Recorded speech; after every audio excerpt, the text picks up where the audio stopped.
SSC পরীক্ষার্থী, তাকে পরীক্ষা দিতে নিয়ে যাচ্ছি, সেখানে হামলা করার পর আমার খালিদ ফোন দিচ্ছি, দেওয়ার পর আমাদের বাইক পৌঁছে দিছে। পৌঁছে দেওয়ার পর 10-15 মিনিট পরেই ওরা আমার বাড়ি ঘেরাও করে আমরাও চাইনিজ কুড়াল নিয়ে আমাদের মারধর করছে।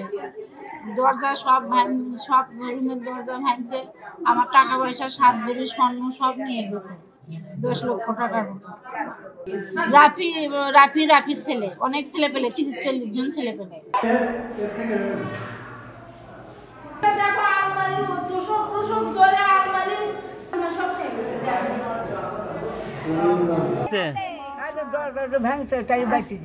কি হয়েছে, রিপন খালু গোলামের ছেলে মোগল খালু কারগরি করে আমাকে থিয়ে গেল উপজেলার থেকে, নিয়ে যায় খালু চলে গেছে। এরই মধ্যে ওরা এসে ভাঙ্গা চুরে শুরু করে বেটা, আর তার সাথে আরো অনেক ছেলে মারছে। আমি পিছনে ওই দরজা ধরছি, দেখি দরজার তালা দেওয়া ছিল, ওই দরজা ভাঙ্গে, এই লক ভাঙ্গে, আলমারি ভাঙ্গে, সব টাকা পয়সা সোনা বানা আমার 7 ভরি গহনা ছিল,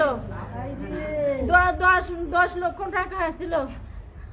বাড়ির কাজকর্ম, যে ইট নিয়েছি ওখানে কবরস্থান কর্ম, সব জমি সম্পত্তি রাখছি, সেখানে টাকা পয়সা সব নিয়ে প্রথম আগে নিয়ে গেছিল, তখন আমরা নিয়ে যাচ্ছি। তারপর থেকে মেয়ে ভালোই আছে, মেয়ে এসেছে পরীক্ষা সেন্টার থেকে নিয়ে যেতে ধরছিল, দিয়ে মেয়ের অ্যাডমিট নিয়ে দৌড় মারছে। তারপরে আমরা মেয়েকে উপজেলাতে নিয়েছি, নিয়ে এসে তারপরে খালু আমাকে কাগজ করে বাড়িতে রেখে গেল। আমরা দুপুর 2:30-এর দিকে একটা সংবাদ পাই যে ফাঁসিতলা, সাবরিগঞ্জ ফাঁসিতলায় একজনের বাড়িতে একদল দুর্বৃত্ত গিয়ে হামলা করেছে এবং সেই বাড়ি থেকে একজন এসএসসি পরীক্ষার্থী মিম নামে একটা মেয়েকে তারা অপহরণ করে নিয়ে যাচ্ছে। সংবাদটা শোনার সঙ্গে সঙ্গে আমি সঙ্গে অফিসার ফোর্স সহ ওই গ্রামে যাই এবং যাওয়ার সময় দেখতে পাই যে একদল দুর্বৃত্ত দৌড়ে বেড়াচ্ছে।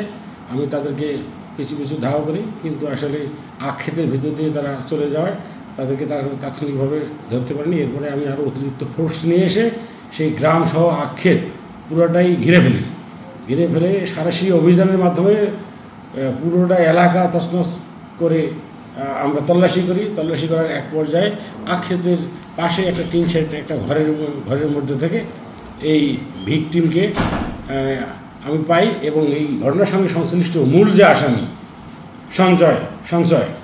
সঞ্চয়কে আটক করতে সক্ষম হই।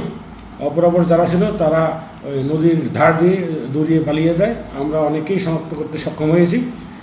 অভিযান চলছে, দ্রুততম সময়ের মধ্যে যারা এই ঘটনার সঙ্গে সংশ্লিষ্ট তাদেরকে আমরা গ্রেপ্তার করে আইনানুগ ব্যবস্থা গ্রহণ করব। প্রথম ঘটনা কি ওরা আছে দরজা ভাঙল, বেটার বাথরুমে ঢুকে নিয়ে আসা হয় না, ছিল খয়বারের বেটা ঢুকে নিয়ে আসা, বেটাও ঢুকে আসা। তারপরে বেটাকে মারার জন্য ওরা উৎকোচটা, যখন আমার বাথরুমের দরজা ভেঙে বেটে নিচ্ছে, তখন বেটাটা খারাপ হতো, বেটা একটু চোট মারতে আমি দৌড়ে গাড়া পাশে ধরে করুন, বাবা আমার 100 মারিয়ে দুনিয়া যাবি বাবা, আমার দুনিয়া ঠেকবে না, আমার বছর টাকা চায় না, মারা ভালো আছে, তোমরা আমার সড়ক মারো না বাবা, মারো না। তখনই মারা বাদ দিয়ে আমি সড়ক পৌঁছে দিয়ে দাঁড়িয়েছি, আর অকবাই করে নিয়ে লড়া চলে গেছে। ওকা 30-40 জন আসছিল, আর যখন মেহের ধরছে অস্ত্র হলে কুড়ার আর আমরাও